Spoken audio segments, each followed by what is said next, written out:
Bravo,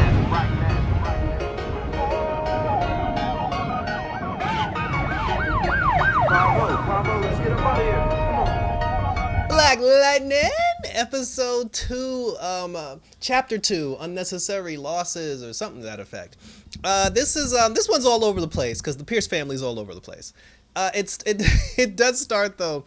It starts with the chief of police. The chief of police, she was doing a worldwide broadcast, and she was telling the 100 gang, which is still run by the Tattoo Man.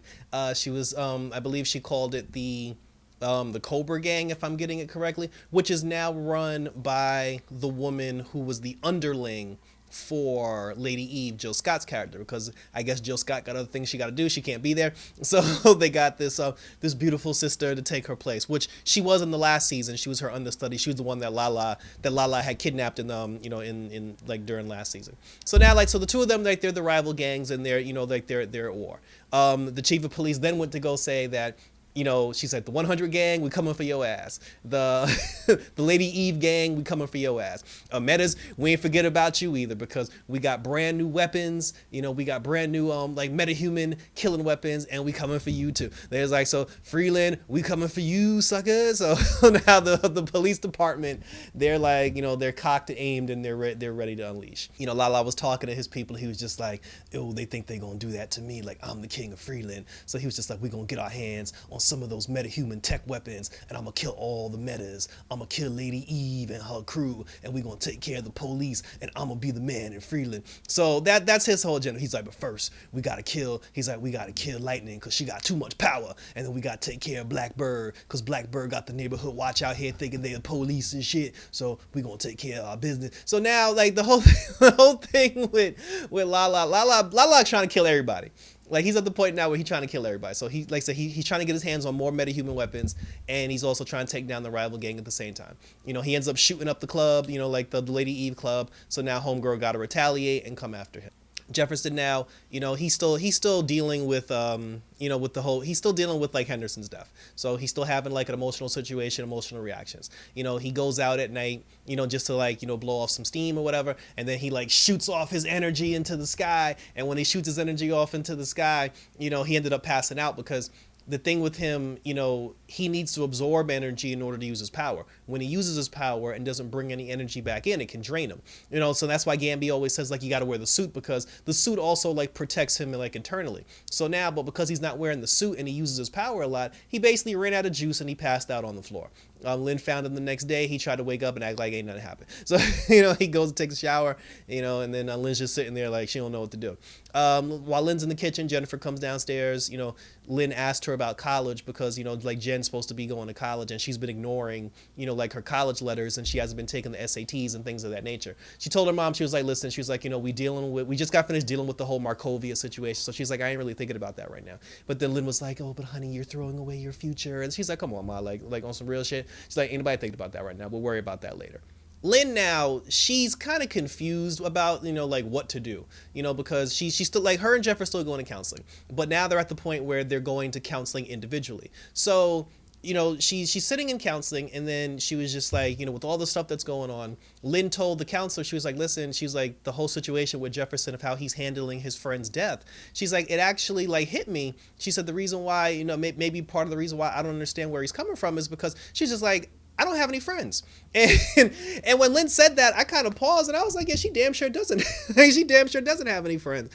And that's her whole thing. She's just she doesn't have any outside friends. So she doesn't have a best friend. Jefferson was her friend. Her life is about her job, her children, and her husband. So she can't identify with how he feels because she doesn't really know what to tell him.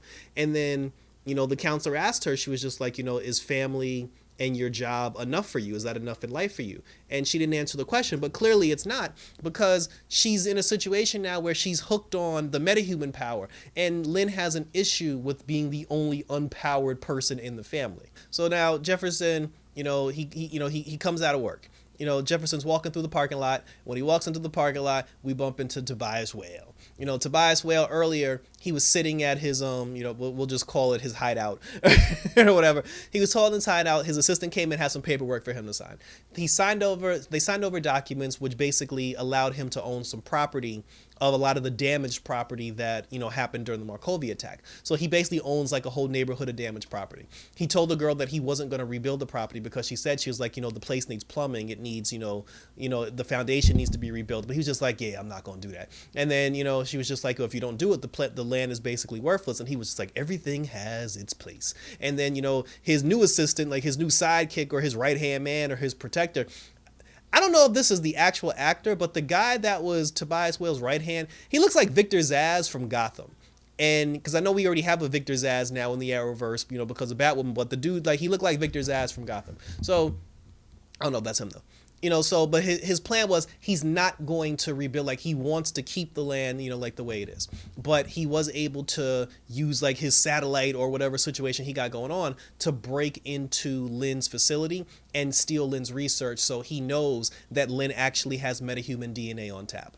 So now Jefferson leaves school, he leaves work, whatever, he's going home. Tobias Whale runs up on him in the parking lot and he's like, yo, where's your black ass been? He's like, I ain't seen you flying around in costume. And then Jefferson tries to blast him. The blast doesn't work because apparently Tobias Whale now has the serum that keeps him alive, keeps him strong, and keeps him young. He has a new version of the serum that's insulated, so now he's protected against electric attacks. Then he was just telling Jefferson, he was like, I ain't forget about all the things you did to me as far as killing my sister and destroying my organization. And then Jefferson's like, first of all, he's like, I ain't forget that you killed my daddy. So he's like, we can go in the parking lot right now. I don't need the damn suit. And he's like, Jefferson Pierce, I'm a respectable businessman. He's just like, I can't be out here in the streets tussling with a third-rate Negro like you. So we almost got a Tobias.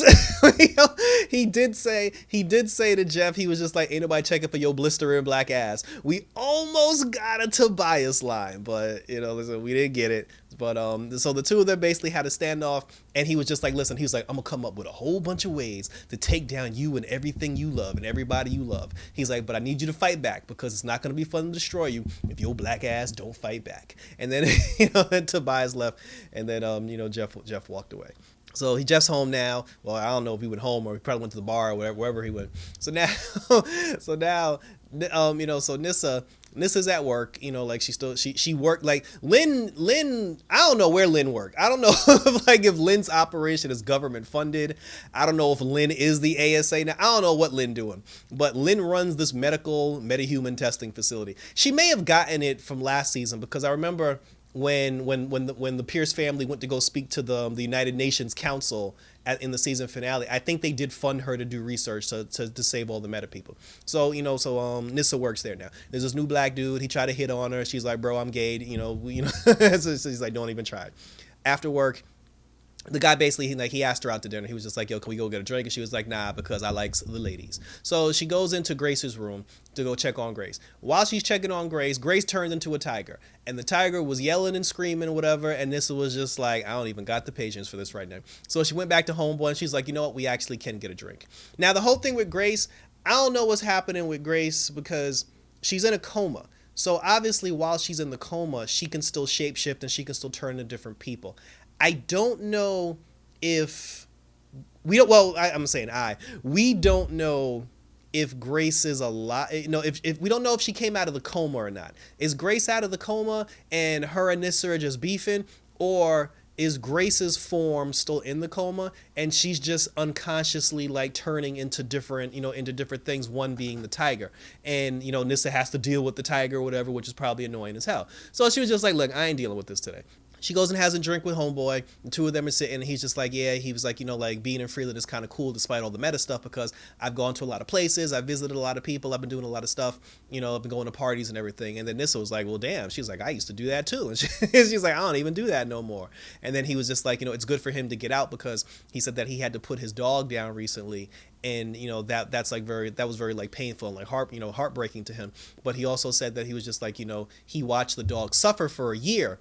And sometimes he wonders if he did the right thing by letting the dog suffer for a year, or if he should have put the dog out of its misery earlier. And then Nissa was just like, yeah, she was like, sometimes it's hard to make that decision, which is basically like comparing that to the situation with Grace. Like Nissa's in a situation now where she's just like, okay, do I let Grace go or do I still fight for Grace because I love Grace? So that was very slick that they did that, but I caught it. So so then the phone goes off. Nissa's just like, oh, there's a shooting around the corner between like both rival gangs. And and then she was just, then the guy was like, well, there's a shootout, bitch, where are you going? And then she was like, well, I'm a doctor. She's like, people might be hurt, maybe we can save some lives. So then he was just like, well, shit. He was like, yeah, I'm a doctor too, so how would that look if I let you go save people and I stay here at the bar? So he went with her. Nissa kind of was like put off by it for a second, but I'm just like, you basically just told him a doctor should go help out the situation. He's a doctor, so of course he's gonna want to go, to go to help you. So the two of them, they pay the check and they go. Jennifer's talking to her mom, and then while they're talking to mom, mom was like, did you take the SATs, honey? And she was like, nah. And she was like, honestly, mom, I don't even think I'm going to college. So before they got into that whole thing, then that's when Jennifer got the alert on her phone, and she was just like, oh, there's a shootout. So, she puts on her clothes, she puts on her costume, and then she goes to take care of the shootout. Lynn took a case. Lynn has like 60 vials of metahuman DNA. She took all the metahuman DNA, she used a couple of them, she pumped herself full of it, and she was going to go back up, Jennifer. So while Jennifer's on her way to go, to go stop the shootout, she tried to call Gamby. Gamby didn't answer the phone. She thought that was weird. Jennifer shows up on the scene. She saves all the regular people. She stopped all the regular people from getting hit. She told the gang members to drop the guns and go. Everybody left. One dude stuck behind. He was gonna shoot her in the back because remember, Lala is just like, yeah, I gotta take care of Lightning because she's the most powerful. So this one dude, he tried to shoot, Jennifer in the back when she wasn't looking. And then Lynn comes flying out of nowhere like Magneto because now that she has all the metahuman power, she's trying she's trying to back up her daughters because Jeff doesn't want to be out in the streets. So she saved Jeff from getting she saved Jennifer from getting shot in the back. And then, then the guy like turned around and then he tried to shoot Lynn. Lynn ducked. She tried to use the wind power, but it didn't work because Lynn can't control the power because, she doesn't know what she's doing. Jennifer, she shocked the guy hit the floor. Some glass had broke on a car. It cut Jennifer's arm. Jennifer flew up into outer space, and then Lynn tried to call out to her, but she didn't listen. Lynn then called Gamby, and she was just like, yo, Gamby, where's Jennifer going? And Gamby didn't answer the phone. So now everybody's like, what the F?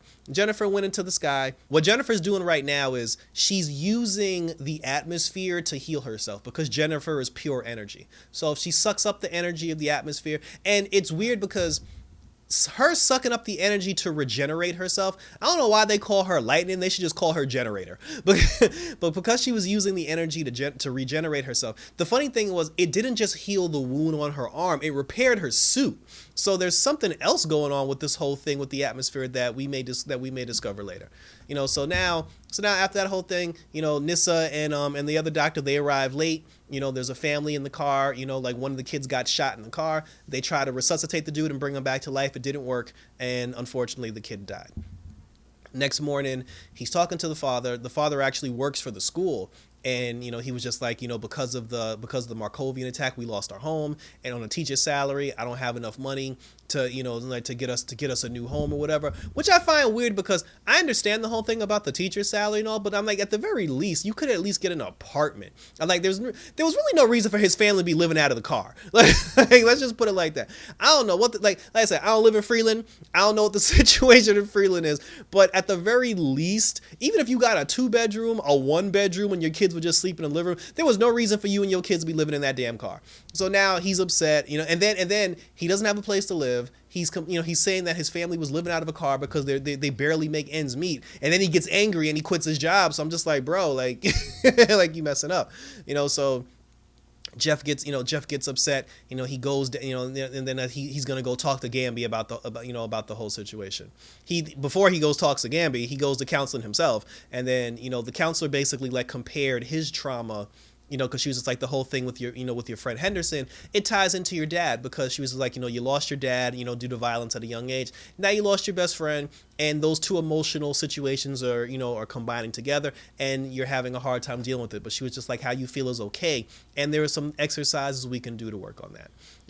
Lynn had came home from trying to save Jennifer, and then Jeff saw her, and he was just like, first of all, why are you dressed like that? And then she was just like, well, I tried to go out and help Jennifer because you weren't able to do it. And he was like, don't make this about me, woman. And then Jeff hit her with a good point, because Jeff was like, you spent season 1 telling me that I was addicted to my powers, and now you're addicted to having powers. He was just like, yeah, you were hooked on green light last season, but now you've basically traded green light for these metahuman powers. So he's just like, It's like basically you're a hypocrite and you owe me an apology. And then she was like, I'm not gonna let you bring me down, Jefferson, because what I'm doing is right. And then she gets mad, she goes upstairs, and then Jeff just sat there like, yo, this bitch lost her damn. like the look on his face when she tried to hit him with that sorry ass argument. I was just like, all right, we gonna let you have that one. We're gonna let you have that one. So anyway, so he goes to Gamby, and then he's just like, yo, Gamby, what's really good? He's like, yo, where you been at? And then Gamby's just like, well, shit, what's really good with you? Because, he was like, you're going around blowing up cops, you're not wearing the suit, he was just like, we need you to be Black Lightning. And he was just like, Black Lightning was a dumb idea. Black Lightning don't do nothing. And he was like, Freeland needs Black Lightning. And he's like, Black Lightning's dead, and Freeland died with it. See, and here's where Jeff lost me, because I was, as far as like him versus the kids and him versus Lynn, I was with Jeff 100%. But see, like now he kind of lost me, because for Jeff to sit there and be like, oh, Black Lightning's stupid, we don't need Black Lightning, I just need to handle it my way. Like, now you sound like Nyssa and you sound like Jennifer. Like, whenever Jeff preaches to them about the right thing to do and how you're a symbol for hope and you're a symbol for this and a symbol for that, he basically just became a hypocrite with how he's acting now. And I need the girls to, to call him out on it. Like at some point, Jennifer and Nyssa need to call him out on it, because he's basically being a hypocrite, so. But he didn't see it that way. He asked Gamby, he was just like, yo, a man lost his kid last night. Tell me the name of the shooter. And then, then Gamby was like, no. He was just like, no. He's like, I ain't telling you shit. Because he's like, wow, I'm going to tell you so you can go out there and beat up another kid. He's just like, no, we ain't doing that. So he got mad, he got mad. And then he was just like, fine, I'll find another way. Nyssa and Jennifer did go to talk to Lynn. And they were just like, look, Ma, they was like, first of all, you set tripping out here trying to go outside with these superpowers. And plus, and then that was the whole thing that Lynn heard. Lynn didn't hear, because they specifically told her, they said, the problem with you going into the field, you're a liability because you don't have the training to handle the powers or to handle being out in the field. All Lynn heard was, you're not a metahuman and we don't want you out there with us. So she was like, okay, fine. She's like, if I'm a liability, then, I'll just go to where I'm appreciated. They're like, bitch, that's not even what we said. So she's mad. Like, she's basically jealous. Lynn is jealous because Lynn is addicted to the power. She's addicted to the, and from a writing standpoint, I thought that was really cool, because again, she made this whole thing in season 1 about Jefferson being addicted to his power, and now Lynn's addicted to having superpowers. So that was a cool little twist. As I said, she got all up in her feelings, and then she got mad and she walked away. She injected herself with more power, and now she can make like telephones and shit fly in the air. So Lynn's hooked on it. Like, Lynn's basically hooked on it. She's gonna get herself in trouble, or she's gonna get somebody killed at some point just because she doesn't know what she's doing. So then after that, Blackbird's back, Jesus Christ.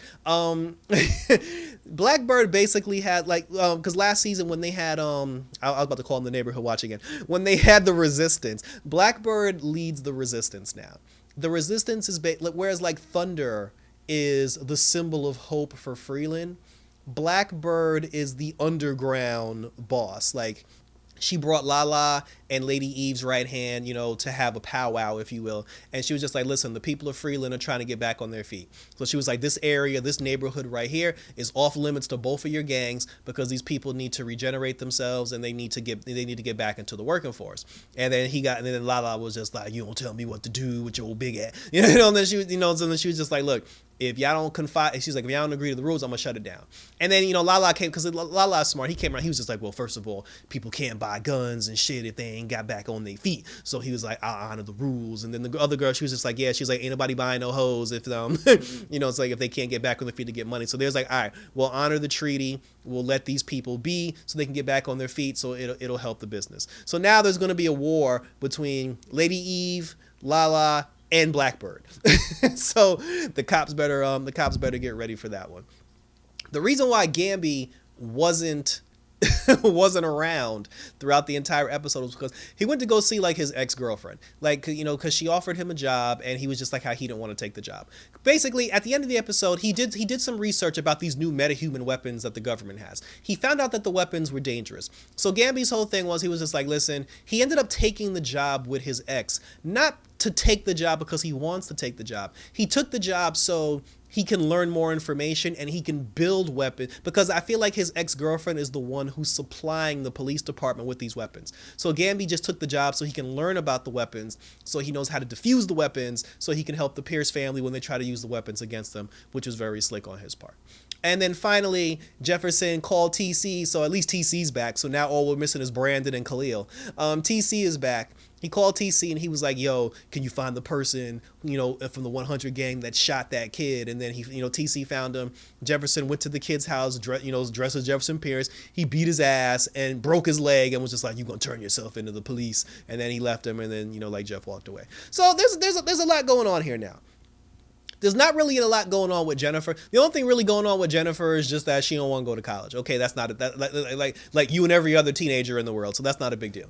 This whole thing is they dropped the nugget of Nyssa making a decision about Grace. So that didn't come to light in this episode, but that is something that will happen further on down the line, so we got to watch out for that. Lynn is basically jealous of her family because she's not a meta and she's addicted to the drugs and the power or whatever. Jefferson's still struggling with Henderson's death, but hopefully the counselor, now that she's compared it to his father's situation, hopefully Jeff can get reeled back in and he can come to some sort of peace. Gamby's doing the espionage thing, behind the scenes, trying to help the Pierce family. And like I said, and we got wars going on in the streets of Freeland. So that was it. Let me know what you think. Let me know what you think's going on with the Pierce family. Let me know what you think was happening with each individual character, where certain storylines and characters go. Tell me, out of everybody in the family right now, who's getting on your nerves. Like who do you like so far? Who's getting on your nerves so far? And whoever's getting on your nerves, what do you think is going to happen to them? We'll have a discussion and we'll talk about it. So again, thanks for tuning in. Check me out on social media. Check out the Tacos and Geeks podcast that I do with Justin, Sean, and Nadia, Gotham Geek Girl, which is very cool. Link always in the description so you guys can check it out. Like I said, hit me up on YouTube, Twitter, Instagram, whatever the situation may be. Definitely on YouTube, because when you hit me up on YouTube, I respond back and we go back and forth having these conversations about all this superhero goodness. So that's it, guys. Thanks for tuning in. And for Black Lightning, until next time, I'm out this bitch.